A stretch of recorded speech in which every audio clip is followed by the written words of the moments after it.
guys, look at this. Finally, it's back in the garage now. You can see the Audi right there waiting for parts for the engine.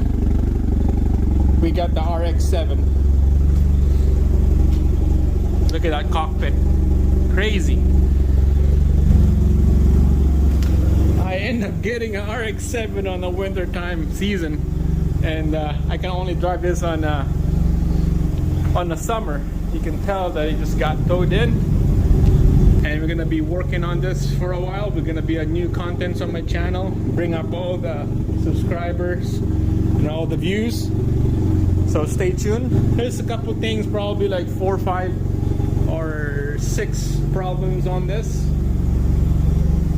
but not a major problem. It drives and runs. It idles good. So stay tuned for the next video.